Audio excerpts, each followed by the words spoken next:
X-Men Days of Future Past. Yeah, exactly. Let me do the... Never mind. Yeah. X-Men week concludes with X-Men Days of Future Past in 3D. We even got little, like, X-Men themed glasses right there, see? I like to say they're Quicksilver, but... Well, after seeing this, I wish it was Essence of Quicksilver. Yeah. Oh my! Oh my god! It was. This movie was awesome. And this is definitely a return to form. In terms of the X-Men movies, it feels like a Bryan Singer movie. Yeah. This definitely does. This goes right back to the emotional force, the dramatic force of what made the X-Men film so great. And that's what was kind of missing with some of the others. Especially, 3, of course. Especially Origins.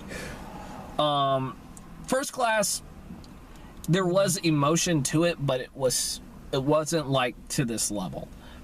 The Wolverine was emotional in its own way. It was definitely not like the rest of the X-Men movies. This is probably the best in the series since 2. Yeah. I'm definitely going to agree with that. I have to agree too. I mean... Alright, so let's go ahead and get the plot out of the way because people are going to be confused. So basically the plot is the future has gone to hell. Sentinels have been created because Mystique killed porn star Peter Dinklage. Or basically 70s Tyrion Lannister. Yeah, that too. Well, he wasn't fucking anybody, which was disappointing. We don't know that. But you know what, whatever. So basically Mystique killed Peter Dinklage, who plays Bolivar Trask, creator of Sentinels. She's captured. Her DNA is what creates the future Sentinels, which are able to adapt to anything, shapeshift, whatever. Because of this, they end up becoming a very totalitarian. It's fucking Judgment Day. Skynet fucking took over. Jesus Christ, that's how this thing opens. It's like it's Terminator 2, but with mutants. With the X-Men.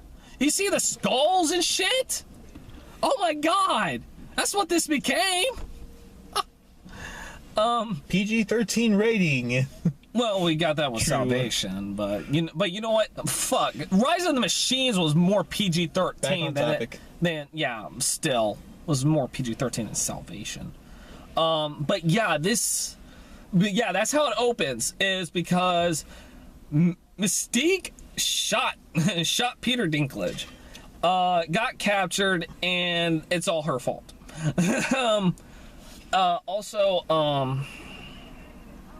And so the X-Men have to go back in time, or Wolverine goes back in time to 1973 to convince Charles Xavier to prevent this from happening. And Eric Lensher. Which doesn't really work out so well for that, but whatever. Fuck, I'm gonna take these off. Oh, okay, I can see my eyes now, sort of. So yeah, that happens. So Wolverine does everything he can to convince Professor Xavier, young Xavier, to be to help prevent this horrible future from happening. And let me tell you, this is a horrible future. And not just because everyone's put into concentration camps because they're mutants and shit. I'm talking really horrible deaths as well.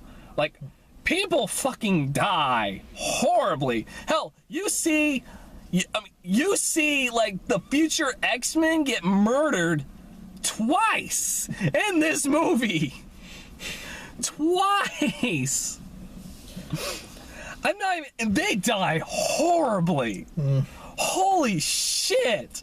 I didn't see this much violence in the Wolverine. Yeah, me either. So yeah, that's really the basic plot. Mystique is going out on her own, trying to kill Bolivar Trask to prevent this future from happening. Really more as a revenge scheme, because she found out not only the Sentinel plot, but the fact that Bolivar Trask was experimenting on and basically butchering all the mutants that were in the last X-Men movie, First Class. I mean, hell, you see their fucking bodies. Holy, or at least pictures of their corpses. Holy shit. I just feel sorry for Azazel. Azazel, holy fuck. Oh my god, that was horrible. But yeah, we're monsters. we deserve to be taken over, be ruled by mutants. All right, characters. All right. Yeah, a lot of people are going to complain about Wolverine being the star of this movie, especially since he's got top billing. He's not. He's actually a supporting character. If anything, I mean, really, James McAvoy is the star of this movie. Yeah. Him and Jennifer Lawrence are both the star of this movie. Michael Fassbender, well, I mean, he's not given as much screen time as I had hoped, but he's still a factor. I mean, he's still also part of the star. This is basically the closing chapter of the original X-Men series, and passing the torch to the new ones. Yeah. That's what this is. Wolverine is the one who passes the torch. That is what happens. And I think, and it did bookend it very, very well. So yeah, and Wolverine wasn't really given much action scenes in this movie, which is understandable. He doesn't have in the past. He does not have his adamantium skeleton, which of course would make him, while still a badass, he's not as badass. He's not as powerful. He can heal, but he's not indestructible. Yeah, he's just got bone claws. Yeah, and which is ripe for good humor, and there's plenty of good humor in this. Jennifer Lawrence's Mystique. I liked her as Mystique. She has become Mystique, and she's not doing Rebecca Romijn. No. She's not doing a carbon copy of Rebecca Romijn. She is her own Mystique. Right. She's very, very good, and she's actually better than Rebecca Romijn. And I love Rebecca Romijn as Mystique, but Jennifer Lawrence is Mystique. She is more Mystique than Rebecca Romijn was. And I love her in this movie. Holy shit. I mean, she's definitely conflicted. And even in the end, she's conflicted. Yeah. Like, it's obvious she's still gonna do bad shit, but you sympathize with her. Eric, on the other hand, you kind of feel like he's gonna end up being the hero, especially with future Magneto. But you don't get that in the end. He's pretty bad in the end. He ends up everything is set with a few changes, which we'll get to in a minute. Peter Dinklage. We already went through Peter Dinklage. He's rocking a porn stash. What more do you need? Peter Dinklage was okay in this, actually. Yeah. I wish he was given more, but he just ended up being the MacGuffin. The thing that drives the plot. That's what he's become.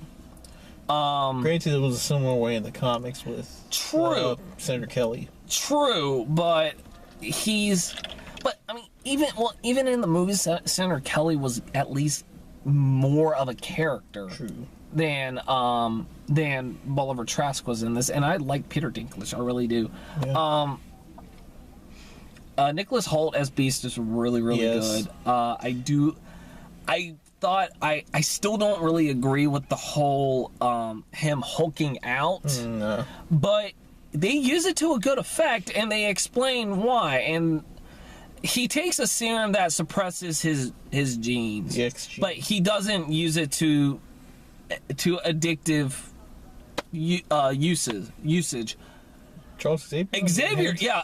Xavier, on the other hand, I knew just from the trailer. I mean, every time I saw the trailer, and he's just sitting down, he's got his robe, his torn jeans, his long hair. I'm like, the only thing that make the scene in this trailer awesome is if he was snorting cocaine. He's like snorting cocaine off a $50 whore. Yeah, exactly. Yeah, exactly. Yes, that's what I was kind of expecting. Was him snorting cocaine. No, he's shooting up on this serum shit. Holy fuck! And that's how he gets his legs. Is because his legs back is the serum heals him, but like with Beast, it suppresses his powers. But because he is so ashamed of himself, he wants that. He wants it to be suppressed, which goes for a really one of the best arcs I have seen in any character like that in a long time, and especially Charles Xavier. I mean, Patrick Stewart will always be Charles Xavier. Of course, he's been every fan's choice, but he is. But in terms of and Patrick Stewart can do emotional work. I have seen it. Shakespeare, of course. Hell, Dune too. Star Trek: Next Generation. Fuck yeah. Sometimes even Family Guy or American Dad, I should say. But James McAvoy displayed a side of Charles Xavier we never saw before, which added more depth to the character as a whole, not just the separate actors, but as a whole. You believe that these two are the one and the same character. It's very evident that I wouldn't say they sat down together except for the little psychic meeting, but it's also very evident that they made sure that each one of them could be believable that this is the same character. Same thing with Michael Fassbender and Ian McKellen. Michael Fassbender in First Class did his research, watched the other movies with Ian McKellen in it to get that right. And he did a great job. He did. Again, I was surprised that, looking at the viral marketing, it did say like Magneto killed JFK, but he was trying to save him. What? This is probably just me being Democrat, but originally I just saw it because JFK was a man who wouldn't have tried to exterminate the mutants right off the bat. He would do everything he could to make peace with them. I had no idea he was a mutant himself. What a twist. I want to know what his power was. Maybe we'll never know. It was, you know what? I know what it is. It was getting Marilyn Monroe to fuck him.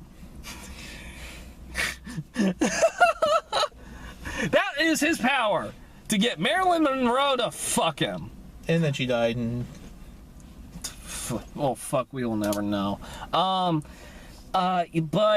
so yeah, you think he's gonna go on a redemptive path, but no, he goes back to being Magneto. He goes back to being big bad Magneto. Yeah. But yeah, honestly, the X-Men portion of this movie is the future part. Yes. The past portion is not the X-Men, which is I actually kind of like. Because what happens because basically the school has been disbanded. It has been closed because of Vietnam. Goddamn Nam. But yeah. So the X-Men has been disbanded.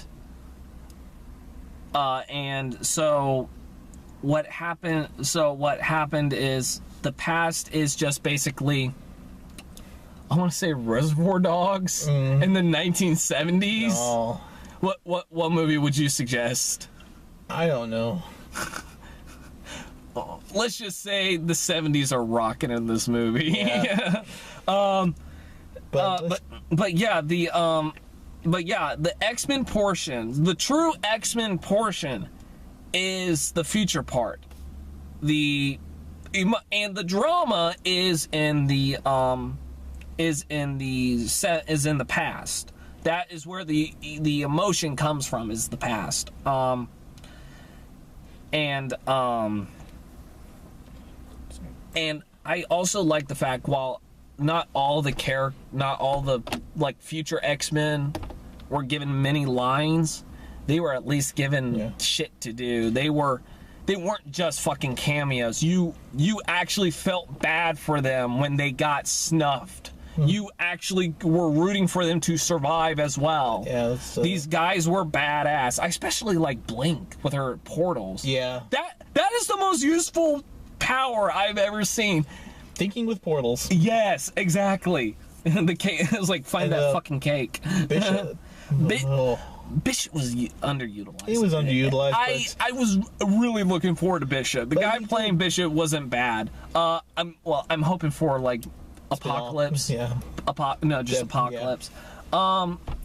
Warpath wasn't given too much. Yeah, Warpath definitely wasn't utilized. It didn't have his powers utilized a lot very well.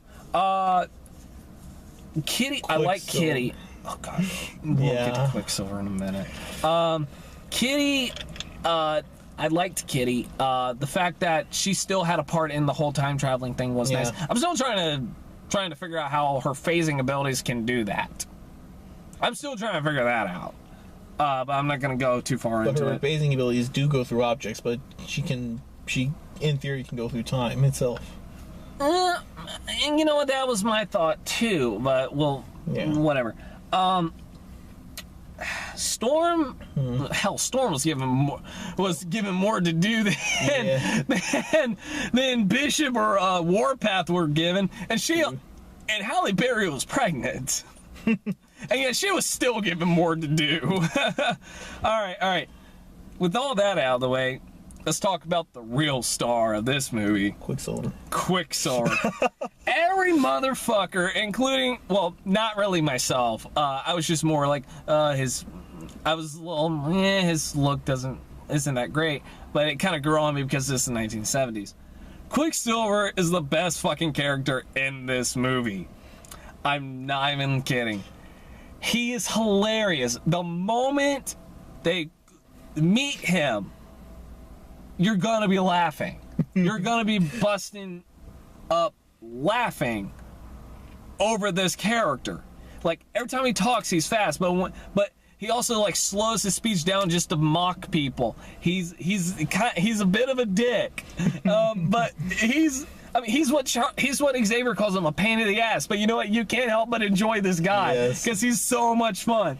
He's having fun with his abilities. He just loves, and he's really fast. The scene when they're breaking Magneto out is probably the best display of any of the powers in the X-Men series of all time. Oh yes.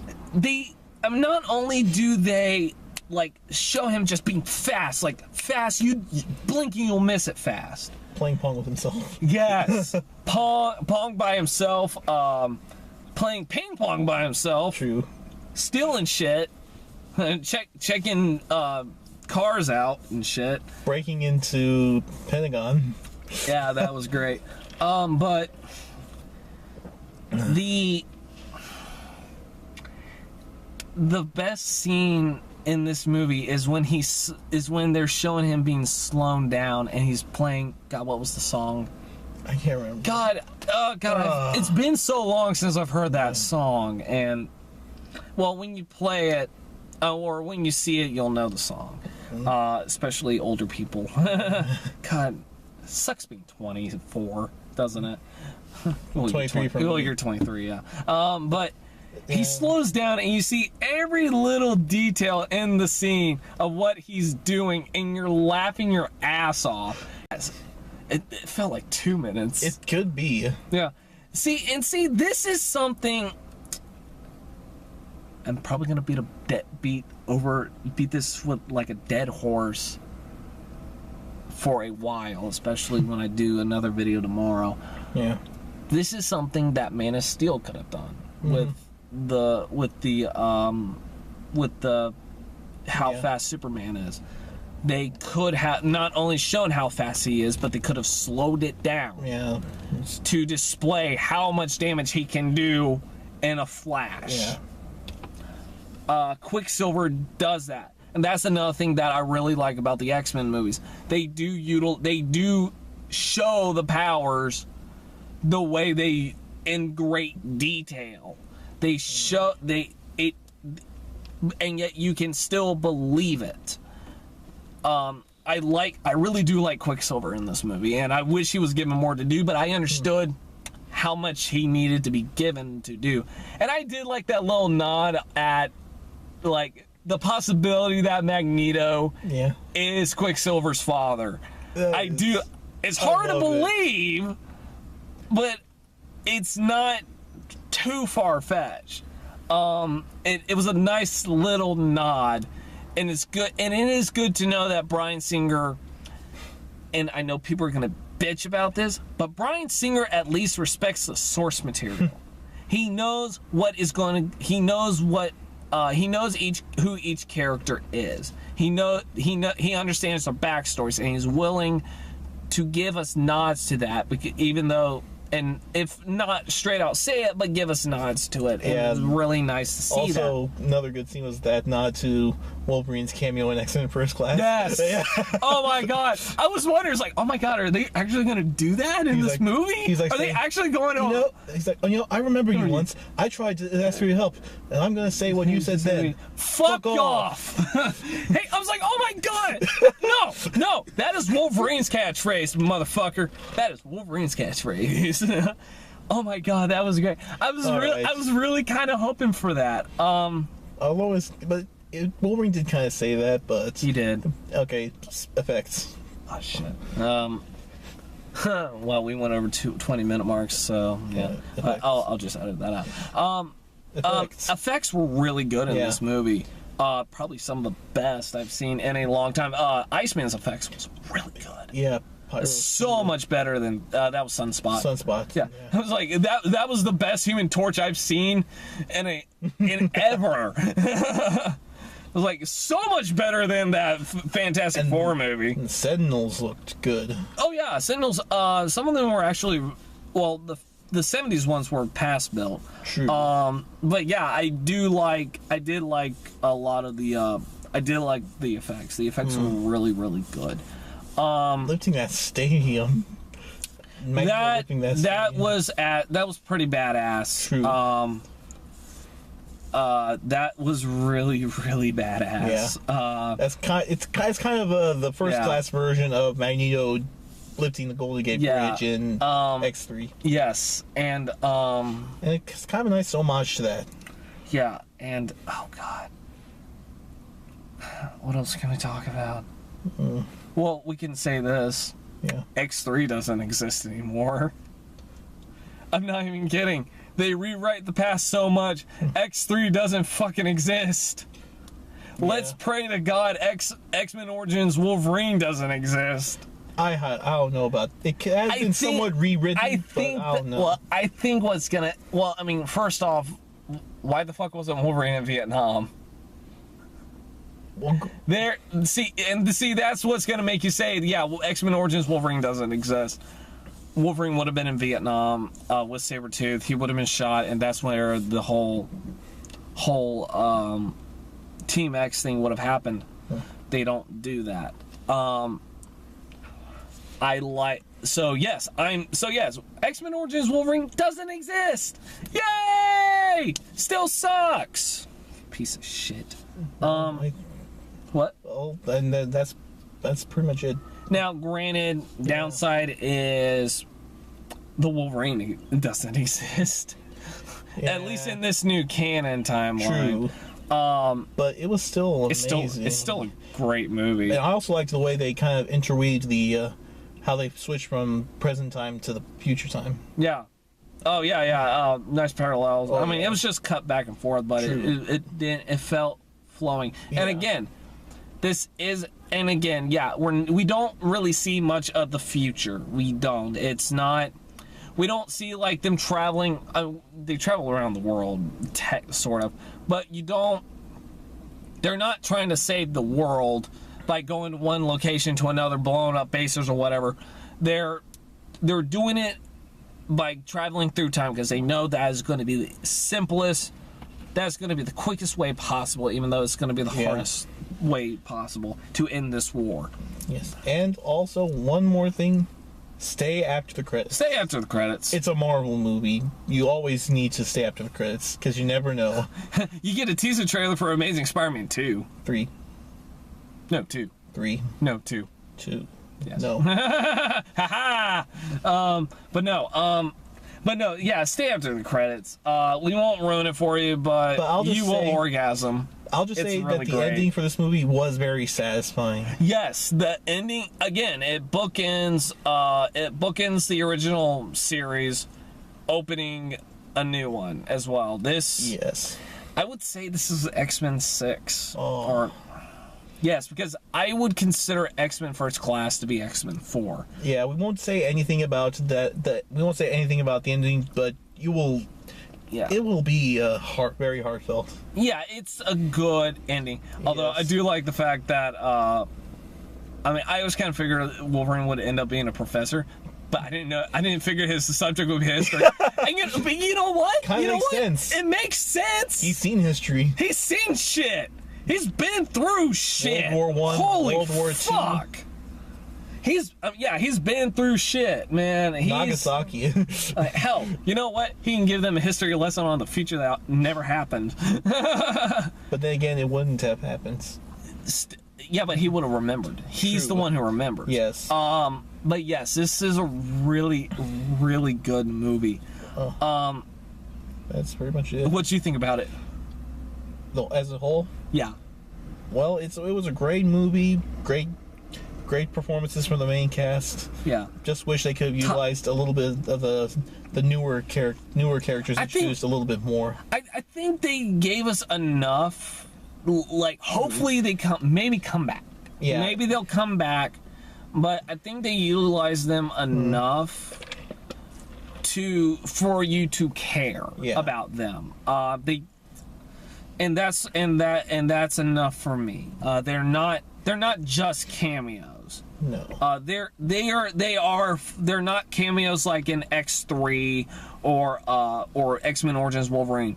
They're X-Men. Yeah. You can tell they are X-Men. And that's what's great about that. Score? Yeah, final score, a 9 out of 10. This is definitely the best in the series since X2. This definitely is. I enjoyed the shit out of this. The 3D was really good. I did like the 3D. Oh shit, Street Sweeper, I think. Anyway, yeah, 3D was really, really good. Yeah. The acting was top notch. It was a good swan song for the original cast, right, while passing the torch to the new one. Bryan Singer is back with this series. As I've stated in my other video, in one of my reaction videos, do not judge this movie based on what is going on in his personal life.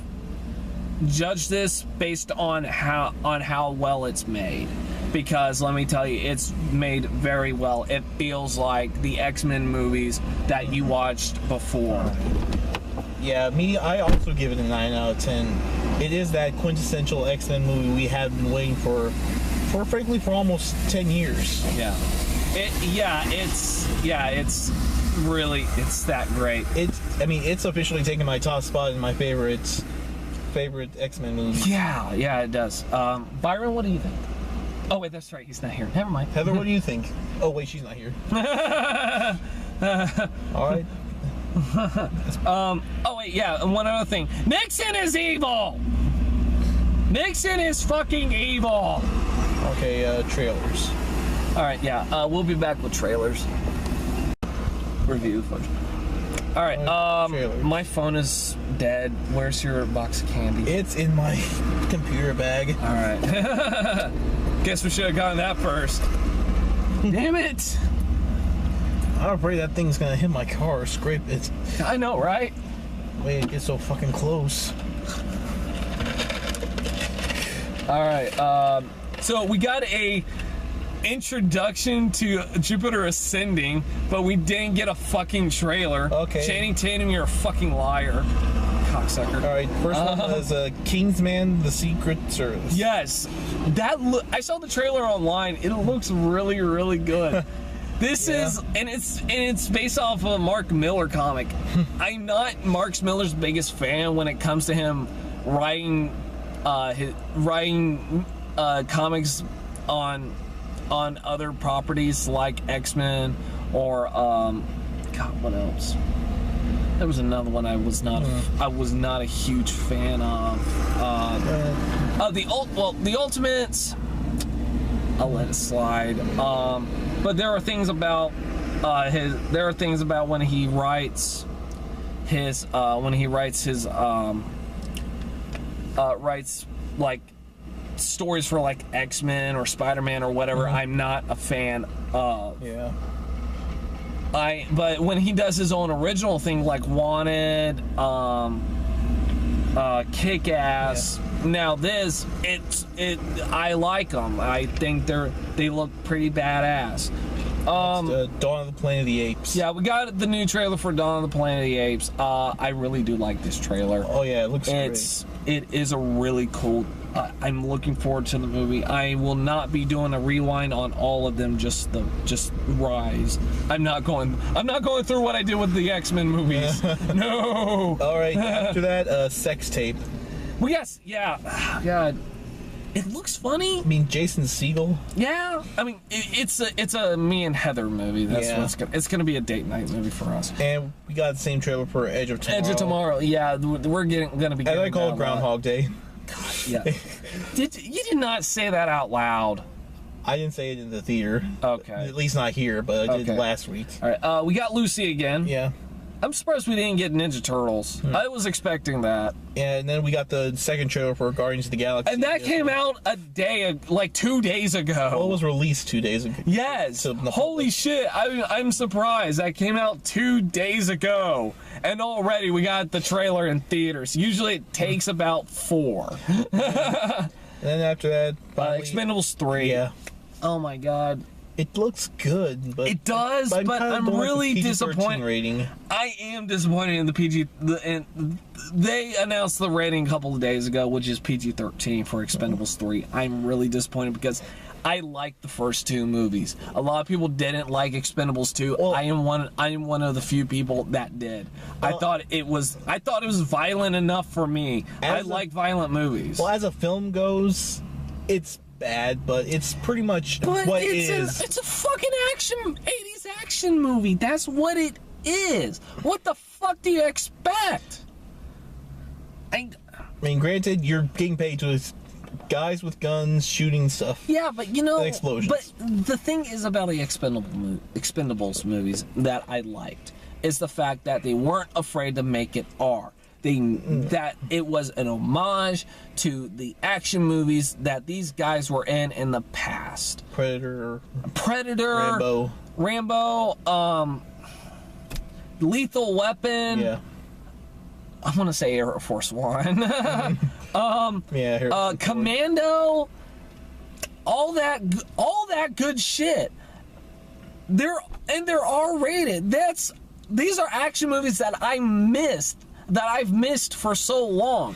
I love hard R action movies. I'm not saying I don't give a shit.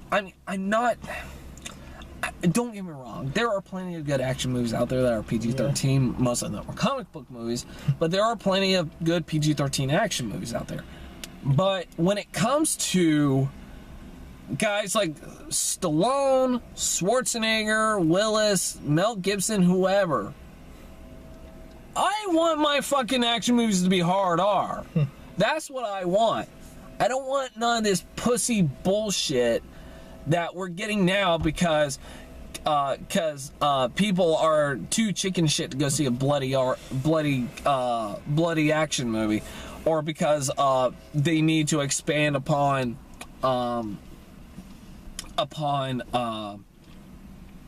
their audience. And that's probably another reason why they have like the younger Expendables in this movie, is because they need to because Expendables 2 didn't make as much money as the first one, and it had Thor's little brother in it. and he went out fast. Yeah. But yeah, I think that's the only, and it's got fucking Kellen Lutz in it. Yeah. God damn it, I hate him. I just hope he gets killed I'm off. sure he's a nice guy, but he's a terrible actor. He's a fucking terrible actor, and you all know about Legend of Hercules. Just go back to Legend. Just watch our Legend of Hercules review just to know how much I fucking hate him. Well, that's pretty much it. Yeah. X-Men: Days of Future Past. Yeah. Fucking awesome movie. Go see it. Tomorrow. Well, hell, we had an opportunity to sneak into Blended today at 7. We could have gotten that shit out of the way, gotten that review done too. But no, you didn't want to. Fucking pussy. There are rules. Fuck you. Alright? Pussy. What would Dredd do? I don't care what Dredd would anyway, do. Bye. I don't think he would have blown someone's head off just because they snuck in a damn. Well, okay, maybe he would have. Okay, point exactly. He probably would have. But you're not Dredd. You don't know. Yeah, and then next week is Maleficent. I will be at Maleficent, but I will not be able to see A Million Ways to Die in the West because of a convention I will be at. I got Fanboy Expo. I will be there all 3 days, just walking around being a nerd. I will try to go see A Million Ways to Die in the West because I like Seth MacFarlane and Liam Neeson. And Neil Patrick Harris. Yes. That too. And a mustache. And a mustache. However, I do not like Sarah Silverman. All right. She Bye. I'm not even going to make a Jewish joke on that. All right. I'll see you next time. Bye.